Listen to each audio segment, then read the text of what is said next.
Hour 2 of Overdrive on TSN 1050, the TSN app, and up on TSN 4. Mark Rowan for Brian Hayes alongside Dave Feschuk from the Toronto Star. Frankie Corrado, our hockey analyst, but also a mainstay on this show as one of the many co-hosts. Ryan Spilborghs from MLB Network Radio and the MLB on Apple Plus will be joining us in a couple of minutes to preview the Blue Jays series with the Tigers. And guys, I got to say, I've gotten compliment. Like, we often get the negativity with this business. I'm not joking. I've had 2 separate occasions where someone's come up to me and said, I love Feschuk on Overdrive. He's really got his pulse on the whole Toronto scene. And then like an hour later, someone was like, Frankie Corrado is like, he's perfect for that show. And I was like, okay, well, I'll let them know. So here you guys go. Wow. Well, don't let the egos get too big, guys. No, trust me. I mean, all we need to do is tune into Twitter, Frankie, and we'll find the detractors quite quickly, right? Yeah. They like to show up, but it's nice to get the compliment every once in a while. It makes you feel good. But like Dave, I've known you, like Mark Rowe, I've known a little longer. Dave, I've known you since I played for Toronto, basically, like talking. I never paid any attention to you, Frankie. I never paid a lick of attention to you. Well, no, I'm just kidding. No, but you would have been more trying to get like the JVRs, the Bozaks, the Kadris of the world. Like I was more like chit chat after practice with guys, right. Just kind of shooting it around. No, actually, well, you were the analytics darling, so you were kind of famous. Like people were like, why doesn't Frankie play more? Look at his numbers. His underlying numbers are outstanding. It's hilarious that you mentioned that because I had lunch once with an analytics guy. Like he's right in there, knows, everything about analytics, like does it, charts it, all that stuff. And I was asking him basically, how does a player go about improving analytics? And it's almost one of those things where he said, like, the analytics just tell you what you are as a player. Like, you don't go about improving analytics. Like, you can try and make, tangible differences or changes in your game, and that might improve things, but you can't like say, I want to be this expected goals, how am I going to do that? Like it doesn't work that way. So I guess some players, despite what they look like on the ice and maybe the chances they give up, whatever the case may be, there's some guys that just have the better numbers analytically, and some guys they're just big, they're physical, and sometimes they don't have those numbers, but they really They do something well out there that the coach really values. It's an unfortunate set of circumstances. It's no one's fault. Yeah. I was going to say, you don't need analytics. It was an unfortunate set of circumstances. Yeah, but I always wondered, and we'll never know the answer to this because Mike Babcock isn't going to tell us the answer. But I knowing the dynamic, especially in those early days of analytics when you were playing, and your numbers look good to a lot of people that looked at those numbers, and then you sort of understood the dynamic in a lot of NHL front offices / coaching offices in those days, which is, you would often hear the stories of, hey, the analytics guy came in to tell the coaching staff about what they should know about analytics. He dropped the report on the desk, and the coaching staff took the report and threw it in the trash can. Shredder, in the shredder. Dave. Exactly. Yeah, exactly. No, but you know what? It always amazed me, like someone like yourself who has to be, well versed on Leafs, Raptors, TFC, Argos, Blue Jays, like kind of understanding the history, where it's been, where it's going, the dynamics with the management, the ownership with the players. It's not easy. Like we, the hockey guys, we kind of just really focus on hockey and we pay attention to the other stuff as much as we can. But it's almost like you have to be an expert on everything Toronto sports. So it's always nice to talk sports with you. We live it, man. We just live it. I've been living it since I was a kid, and now we get paid to do it, which is kind of an amazing thing. It's the greatest job in the world. And maybe you're going to be writing about the Maple Leafs. They made an acquisition. Mark Leach is their new director of amateur scouting, coming over from the Dallas Stars, where he spent the last 11 seasons. A Jim Nill guy. There you go. Okay. Spent some time in Detroit as well. So what do you think of that, Frankie? That's got to be very reassuring if you're a Leafs fan. And you just had Wes Clark, who was the director of amateur scouting, by all accounts, did a really good job. Hopefully Fraser Minton hits, hopefully Easton Cowan hits, and those players are Maple Leafs for a long time. And you get to see that come to fruition. So now what do? So Detroit, when he was there for about 20 years. That was the golden era of the Detroit Red Wings teams drafting star players, especially in late rounds. And I'm thinking of Zetterberg and I'm thinking of Datsuk. Like, they really built a lot of their success through players in the draft, and he would have been a part of that. So that's great. But more recently, you get into what he did as a member of the Dallas Stars and their scouting staff. And, there's a draft. You don't have to go too far back, 2017, where they get Heiskanen, Ottinger, Robertson. 2 years later, they draft Thomas Harley, and more recently, they just drafted Maverick Bourque, who was an excellent player in the AHL this year. Wyatt Johnson, 3 years ago. Like, the drafting resume for the Dallas Stars is widely regarded as the best, or if not one of the best, in the NHL, and you get a big part of that kind of calling the shots now in Toronto. That's a pretty significant piece of business that they get done.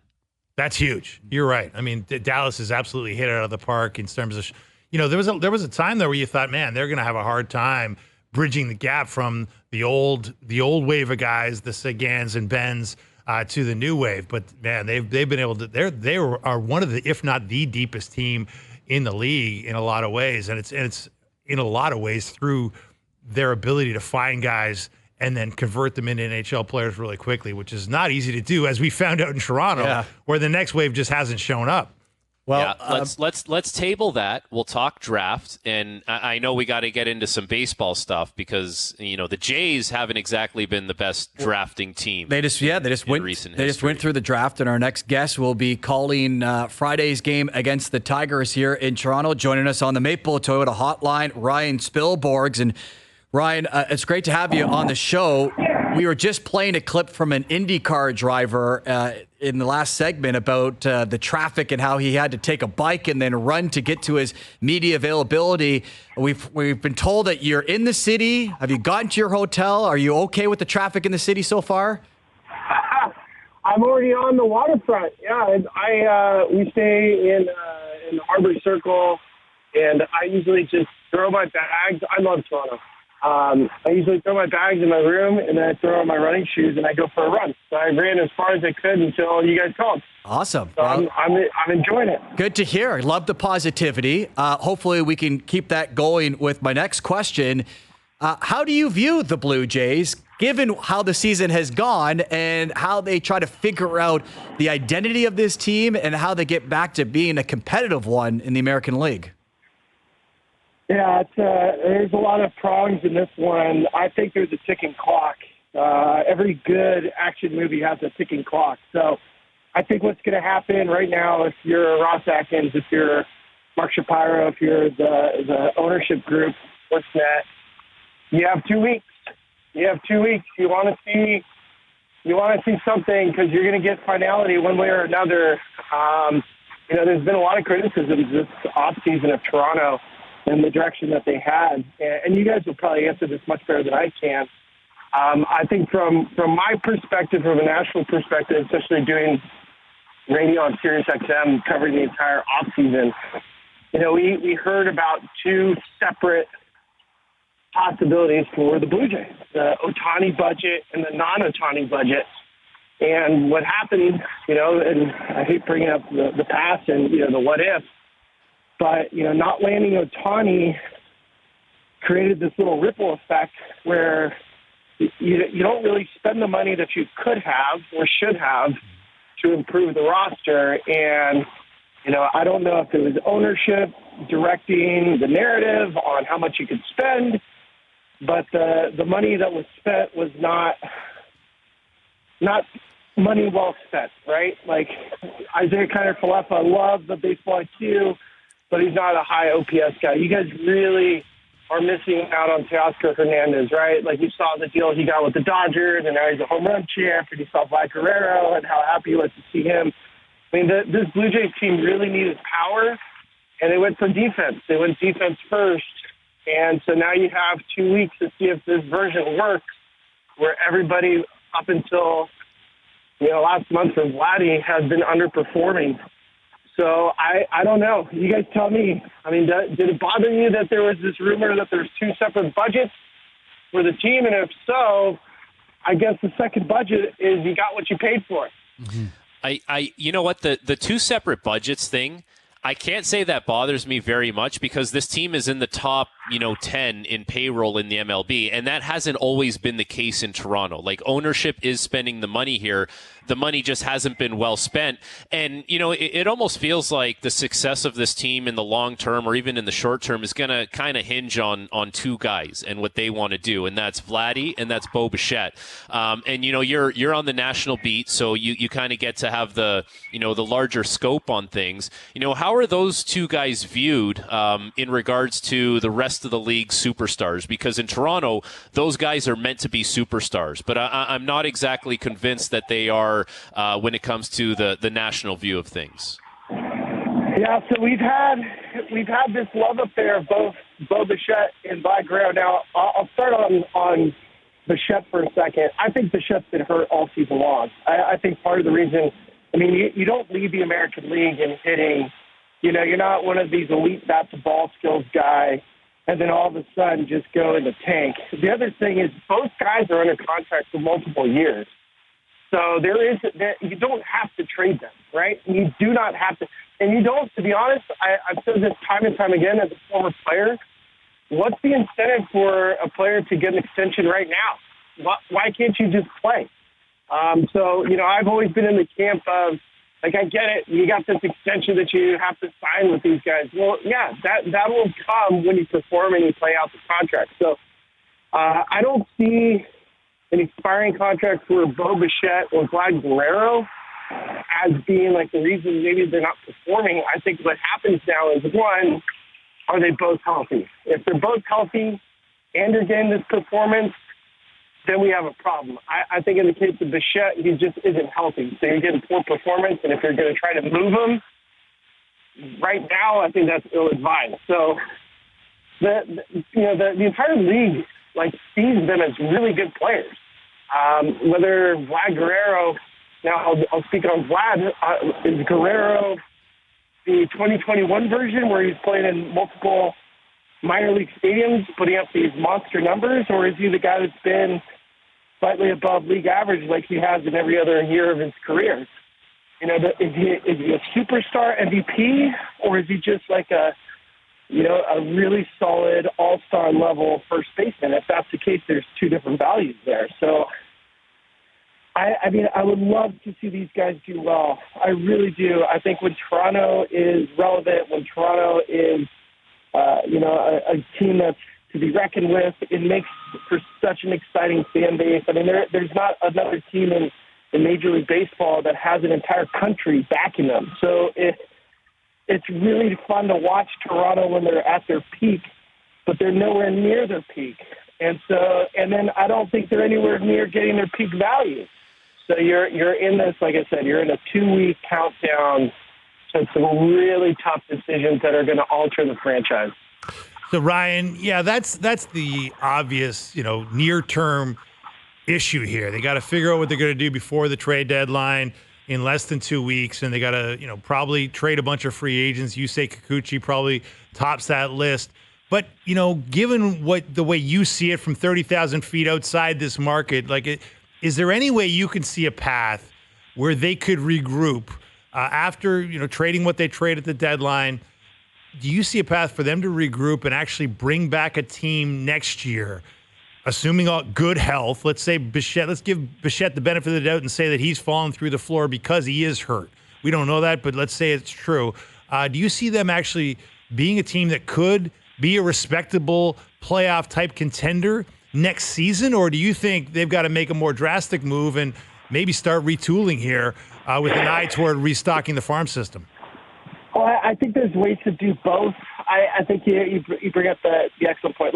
There's a bunch of assets on the current roster that will bring something in return. I think the problem that the Blue Jays have right now is offensively they're just anemic. It's not enough to compete against Baltimore. It's not enough to compete against the Yankees.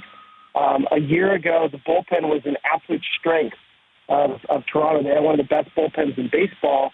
And then you've seen this year, it's been bad. So, how do you fix that? And bullpens, you guys understand, bullpens are the most fickle part of a roster, every year it changes. You can have one year, you can have a guy like Eric Swanson who's just awesome, and then the next year not be as great, right? Or Tim Meza, who's been in the bullpen for so many years, Mr. Dependable, too. He's not even on the roster anymore. You have to DFA him. So I think there's ways that you can take the parts that you currently have. Let's say you want to keep the nucleus together of Bichette and Guerrero, and then build around that. The other problem, and I love that you guys are talking about NHL and building it, making good draft picks.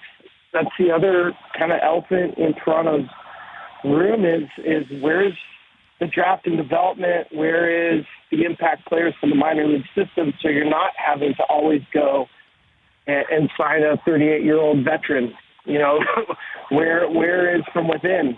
Who can you call up? And I know Orelvis got banged for the PED use. That was one of your top prospects, but there's a lot of things here where Toronto really needs to clean up. And then how do you clean it up? It doesn't happen overnight. Well, and it's one thing to fantasize about, moving on from some pieces and bringing back some futures and some assets and starting this thing all over again. Realistically, if you can move Kikuchi, if you can move Turner, and you can move Kiermaier, like how much is that going to bring you back that you can actually say that's something tangible we can work with here and kind of turn the corner? Yeah, you wouldn't see it this year. It would be, it'd be a real low. I mean, none of those. Kikuchi might bring you something back. I mean, the big move you'd have to make would be a package of Guerrero, or getting creative, like maybe moving a contract like a Gostin who's still productive with a Bichette, which would be really terrible because you're not going to get full value, but you might get some major league ready players. So I mean, there's a whole rebuild, and then there's the paint the bedrooms and maybe update the furniture. So I don't know what the direction's going to be yet. I don't know what the offers are. I don't know how big of an offer you're going to get for any of these key pieces. I know you're going to ask for the moon. I would. But I think realistically what you're looking for this year is probably keeping Bichette and Guerrero, head into the offseason, move from Kikuchi and Turner. You're probably not going to get a lot in return there, and just see what happens here on out. And just kind of get ready for next year. That's probably the best case. The worst case is you just blow it up. But I don't see them blowing it up unless there's some really significant offers out there. Well, there's a few fans in the city that wouldn't mind seeing it blowing up. That's the frustration at the moment. But hopefully they can turn things around. Enjoy the series this weekend. Good luck on the call tomorrow. It's the Blue Jays and the Tigers. But first, enjoy the waterfront of Toronto, Ryan.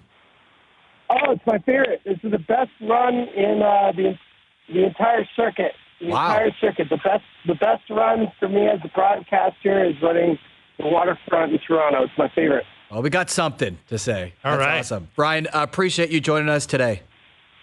Bye, you guys.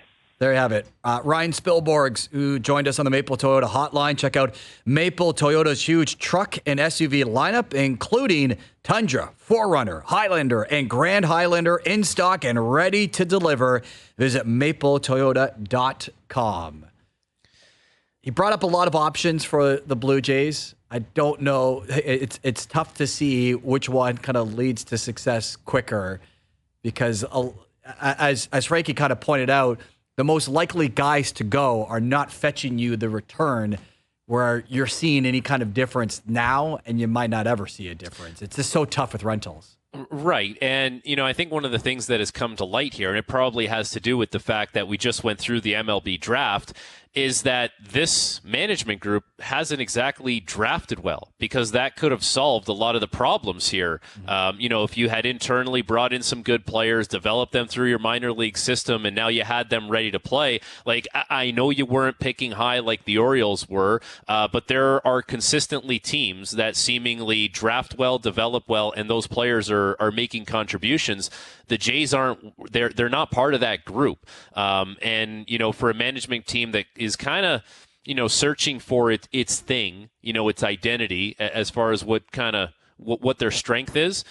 Drafting hasn't been one of those. And I don't know, Dave, like you've been covering this team for a long time. You must have seen good years, good regimes, bad regimes. I don't see enough talent coming up through the pipeline here. Well, exactly. And the part of the problem, Frankie, is you're in a very tough neighborhood in the AL East where, hey, this team, the Baltimore Orioles, who used to be a laughingstock, who had really bad ownership and, they were a team that you just really didn't take seriously. Suddenly, they've turned into not only a powerhouse in the now, they've turned into the best farm system in Major League Baseball by a lot of accounts. And so it's not just the Yankees you got to worry about. You'll always have to worry about them. And it's not just the Red Sox who are always going to be formidable. It's not just those Tampa Bay Rays who have constantly talk about drafting. Yeah, talk about drafting and figuring out ways to put limited resources into maximum returns.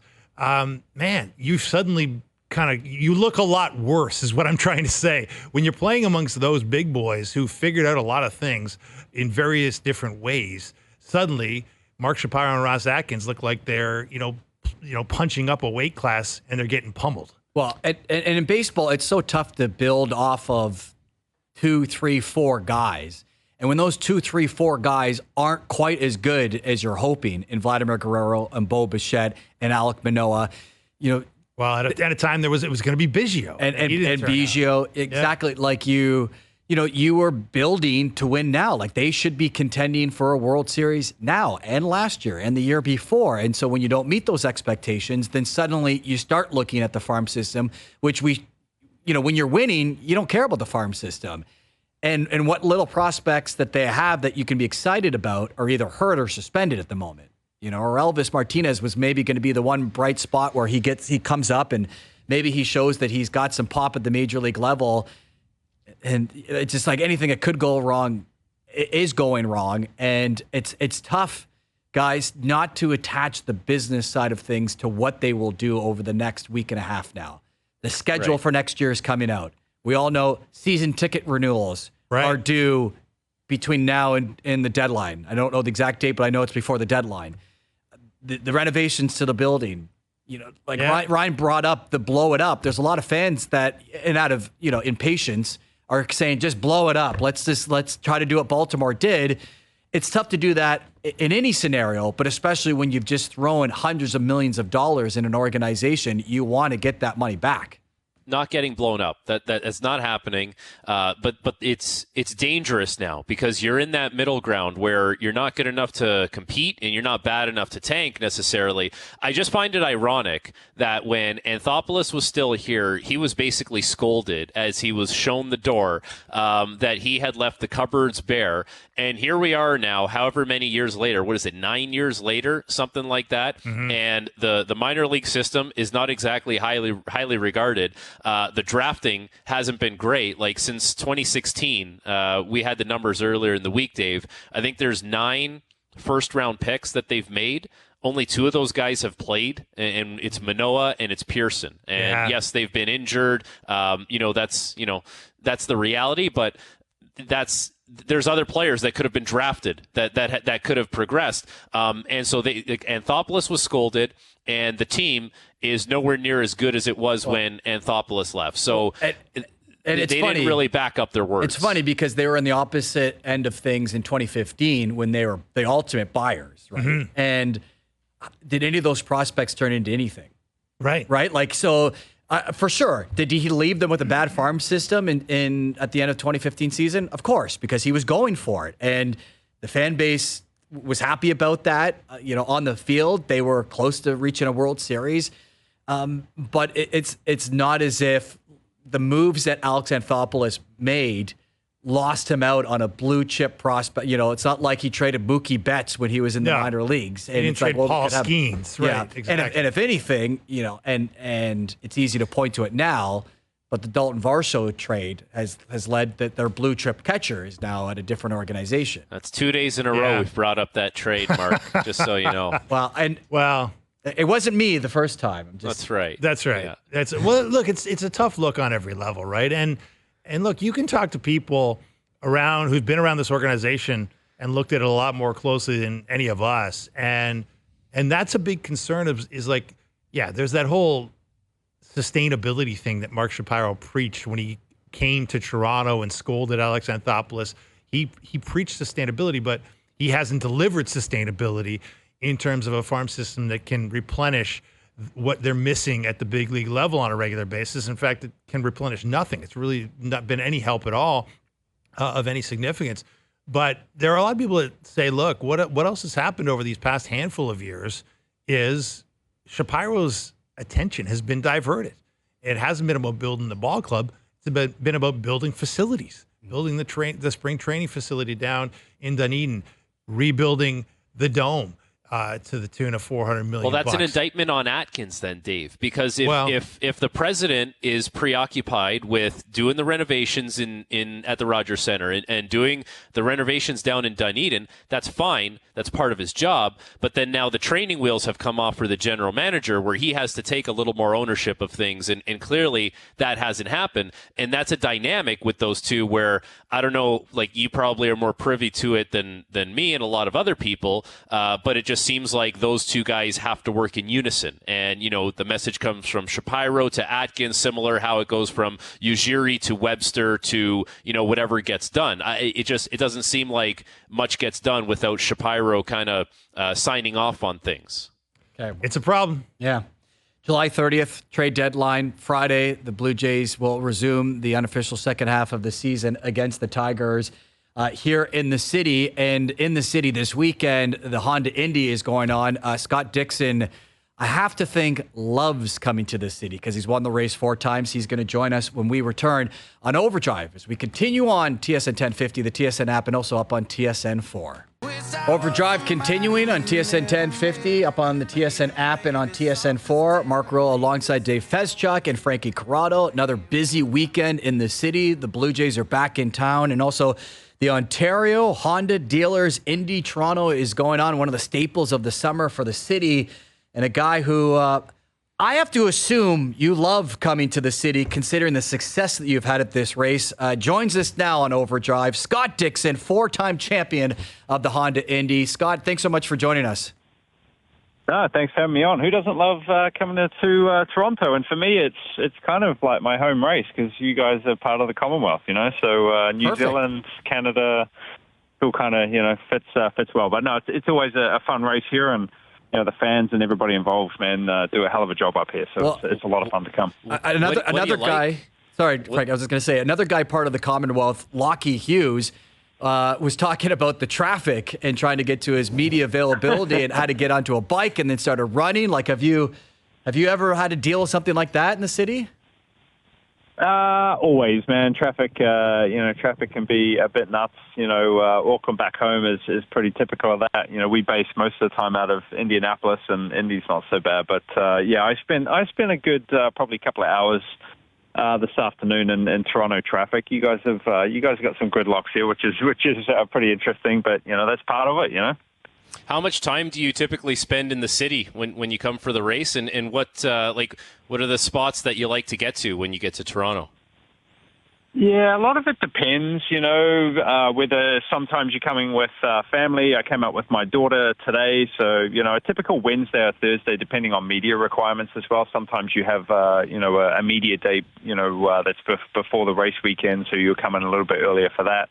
But I feel like every year, like we only come here once a year, is that the city changes so much, whether it's a new restaurant, whether it's a new area, something like that. There's a couple of fun, kind of Kiwi bars, New Zealand bars that we try to get up to at some point during the weekend. But if it's a short weekend for us, we're in Thursday and we're out immediately after the race, depending, where we've got to get to next. So, we do love coming here and we do try to spend a little bit more time, but this year is pretty tight for us. So zooming down that Lakeshore Boulevard, Scott, you've done it many, many times en route to winning this race. But how does that rank in terms of, that Lakeshore straight and the speeds you can reach down there as you head into that very tight turn at the end of the straight? How does that rank in terms of the rest of the IndyCar experiences you have? Yeah, I think, what's really cool about this track is that it races really well. You've got a good opportunity for overtaking into turn 1, and you've got a really good one into, the back of, the hairpin and Lakeshore there, turn 3. also into turn 8. And I think that's what makes, street courses really fun or really not fun in the fact that, if you have a fast car and you can't, kind of get through traffic or make, legit passes. So, what's really cool about this place is, out of there, you're getting to almost, 185, 190 miles per hour with overtake going down Lakeshore, and then you got to be first gear at probably 35 or 40 miles per hour once you go through that hairpin there. So it's a good mix here. Obviously, we've seen many different circuit layouts, I think, through the 20 years that I've raced here, or, started to race here back in 99 or 2000. So, it's changed a bit, but it's still a fun track and races really well. And that's what's, really good for the crowd for sure. Scott Dixon joining us on Overdrive. So take us through how you prepare for this race or any race, because all the circuits are so unique, and because you know this one so well. Has it changed over the years where you can almost go to muscle and mental memory to be successful? I think the difference when that's true for like an oval or a road course, I think, but the street courses, it's typical roads, right? So, even this year, I think there's been a repave through kind of turn 10. There's been one through turn 4 on the approach to 8, so the walls are always in slightly different places. So, I guess preparation for this one, we do simulator every kind of Tuesday or Wednesday before we get to a race weekend, where we'll spend, somewhere between 4 to 8 hours, running through different setup changes and kind of understanding what may need to change. But then you get to the track and it could be different, right? The surface is slightly different. Where the walls are placed can change the apex and the speed of the corner. So a little bit, or most of it, I guess, is probably just on your toes thinking throughout the first session, second session of practice, and then hopefully by qualifying you've got it all sorted. But yeah, street courses are really, the fun part, I think, of IndyCar racing. It's never the same. It's always evolving. It's always a bit different, and for me, that's really exciting. And you've had a lot of success on the street circuits, especially this season. 2 out of the 3 races that have been street circuits you have won. Is that something that, goes back to, when you're younger and coming up the ranks? Is that something where you've always kind of felt comfortable on a street circuit? I think it's always a combo. Some of it can be, your style of driving, and then you've also got to have an amazing team. And I think Chip Ganassi Racing, and even in connection with Honda, the drivability that the engine has, there's a lot of things that combine to getting it across the line and being in that top spot. So it's never one thing. You're always chasing hundreds of small details to get it right. But I think at the moment, my style of driving and that combined with the team, I think, really blends really well and creates great opportunities. So, I think that's been the past as well. Scott, you've been at this a long time. You're past 40. We're always asking guys as they advance in age in pro sports, like, how long do you want to keep doing this? Where do you see yourself going in terms of your career? Yeah, I think it's always a tough one. You try to look at maybe, past champions and people that have done it, but I feel like everybody's story is different. I think, Dario Franchitti, who was a teammate and he's one of my best mates, he was kind of forced into retirement in, 2013, 2014 with a big crash. Some people, I think, get burnt out really quick. And for me right now, I just don't feel any of those sensations. I'm looking forward to next season. I'm looking forward to the next race. I think they say a lot of the times it's when the small things start to annoy you, and I haven't got to that point yet. So, I'll be 44 actually on Monday. So hopefully we can have a celebration with a great weekend and bring in that 44th year would be pretty sweet. Well, a happy birthday ahead of time. Hopefully, you're celebrating with another victory this weekend. Enjoy the city, Scott. Enjoy those Kiwi bars. And maybe just post a review, because we'll trust you over a typical Canadian when it comes to Kiwi bars. So that would be great. But good to see you back in the city. Thank you. It's great to be here, and look forward to the weekend. Cheers, guys. There you have it. Scott Dixon, who is a 4-time winner of the Honda Indy, and he's in town again looking for another victory. He won 2 years ago in 2022 as the Ontario Honda Dealers Indy Toronto is in town for, again, like one of the events that we always circle on our calendar during the summer. And, Dave, you pointed out Lakeshore, like Thunder Alley, right? Yeah. Like what they've called it. One of the fastest stretches of track that you'll see on the circuit. Like I remember as a kid going to races and having a seat there, and it's cool because it's the fastest part, and then they leave, and you're wondering, okay, well, I hope they did well with the rest of the circuit, and then you see them back at a minute later, like, okay, I guess they did okay. So yeah, it's crazy stuff. Actually, many years ago, they used to offer the media the chance to ride a 2-seat IndyCar around the circuit. Now, are you driving or are you? No, you're not. There are 2 seats. One is for the driver, a professional, well-trained driver. The other is for the, dumb sports writer who sits back there and just kind of holds on for dear life. And so, yeah, I remember that really well. That was Did you do it? I did it. Would you take them up on it? Oh yeah, I jumped in, and I jumped in at the first chance. It was amazing, but it was. I'd never gone that fast, obviously, outside of an airplane.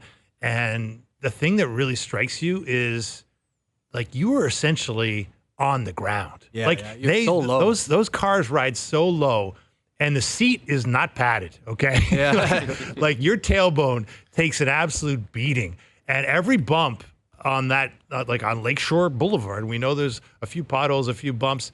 They're going through the X there over all these concrete chicanes and curbs, and you were like, my tailbone was absolutely throbbing after like one go around that track. Mm-hmm. I don't know how these guys do it. Like it's shockingly hard on your body, and I wasn't even driving the thing. And how did your neck feel? Like, isn't the G-force of things, like, isn't that tough to deal with when you're going that fast? Oh yeah. Like, I mean, I was in no shape to be handling big G's, Frankie. So so I started, it was, and I held in my lunch. I know there were some people that did not among the journalist contingent, and it got a little ugly. You don't want to share any names. There was some shared helmets, and there was like, I'm not touching that helmet. No, that one's out of commission for That's the day. right. Can I ask you guys a question? Like, I consider you guys friends, so you're not going to make me look dumb here. What's a Kiwi bar? I'm guessing like a New Zealand bar. Yeah, I guess. Because you call people from New Zealand Kiwis. That's right. Okay, but I don't know which ones. New Zealand themed bars here in Toronto? Maybe I should have followed up and been like, Hemingway's is a Hemingway's a New Zealand bar? Okay. Is it? I love Hemingway's. Yeah. I didn't know that. Hey, I've been to a Kiwi bar, just like you guys probably. Speaking of staples during the summer, Hemingway's. That's right. Yeah, well, I had no idea that was a Kiwi bar. I've been there a few times. It showed no signs Doogie, what makes it a New Kiwi Zealand bar? influence. Is it the ownership or? Does Doogie go there? Doogie's claiming to know this. I don't know. Can we trust Doogie on this? Is it New Zealand, like New Zealand rugby? And if you want to watch a big rugby, I'm not sure how much we can trust Doogie. I don't think Doogie wants to be on the mic right now. He is struggling. Doogie needs gets ID'd to get into Hemingway. You don't have to research this, Doogie. You can just come on.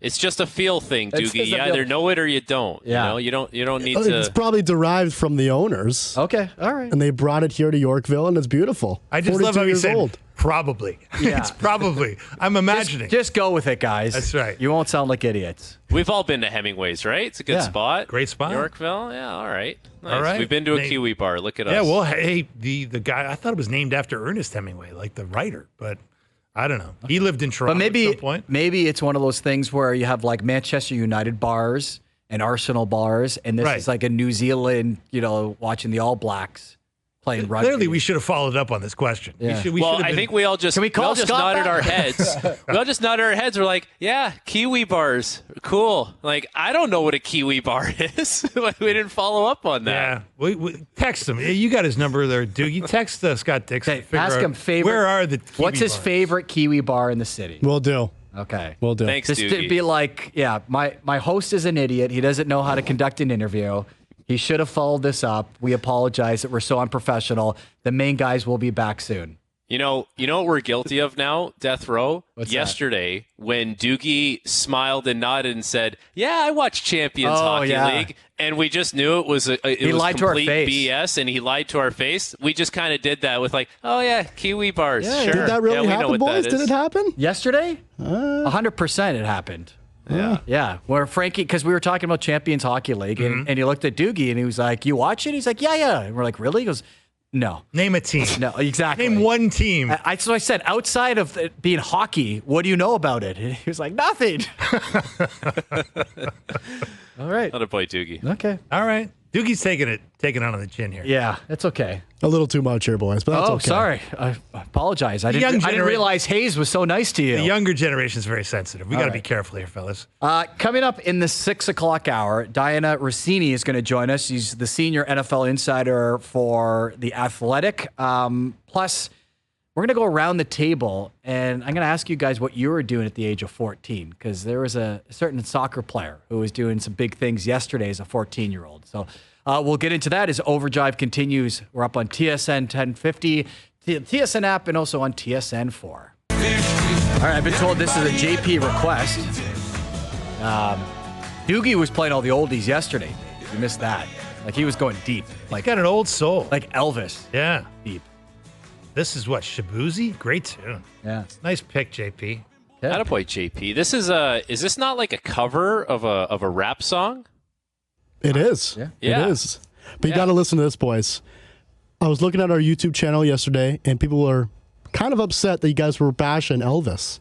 Really? We weren't Yeah. bashing Elvis. It was just, it were interesting songs that come out of the break. And then I was Very also true. bringing up how I do remember you playing Elvis and Hayes just being disgusted by it, or just being like, come on, man. Like, Is it bad that I'm not an Elvis fan? Like, I don't know. It never did it for me. Still doesn't do it for me. It's never going to be played on my Spotify. I don't know. You can appreciate him, I guess, but it's kind I of like, can? I don't know. or I maybe you guess. don't. I don't know. It's kind of like, No, I can do you like the appreciate Stones Elvis. or the Beatles? And even if you like the Stones, you still appreciate the Beatles, or vice versa. I don't know. Yeah. I think I like the Stones and the Beatles. I don't know. Never got into Elvis. It's hard to get into Elvis. Like, it was kind of like my mom loved Elvis, you know? Like, it's you got to be pretty old to really be into Elvis, unless you're Doogie, in which case Yeah. you love or all. people all on our Elvis. YouTube channel. Yeah. Well, didn't Elvis didn't he do a lot of covers? Like he didn't write He didn't a lot write of originals, anything. right? He didn't write much. Yeah, Oh, okay. Everything was somebody else's tune, but he sang it Right. like Frankie. If you ever saw Elvis perform, and I only saw it on tape, obviously, the Same. dude could command a room. sure. women were fainting, men were screaming. He was a hell of a performer. They were trying to kick him off of TV because he was too seductive. And Yeah. he was wow. The dude crossing could, the line. I mean, it wasn't my cup of tea, but like it was impressive he was the biggest thing on the planet for a long time. Like Yeah. he inspired. He was Taylor Swift before Taylor Swift. I think probably bigger than Taylor Swift because it was a smaller culture, right? There was only Elvis at one point, right? And Doogie's chimed in. Elvis never wrote a single song, although he recorded 600. So he never wrote a song. Doogie with the Casey Yeah. Kasem trivia. Wow, Yeah, the Doogie desk is quick today, man. nice job. Wow. Doogie, do you know who had the record that Kevin Sullivan broke last night as youngest player in MLS history? Yes. Soccer player. Well, yeah, I know. Okay. The name's not there yet. Okay. but Freddie soccer player. Adu. So Kevin Sullivan yesterday played for the Philadelphia Union at 14 years, 293 days old. He broke the record for not just Major League Soccer as youngest player, but of North American sports. His brother scored in the match as well in their win against New England, which had everyone asking the question, what were you doing when you were 14?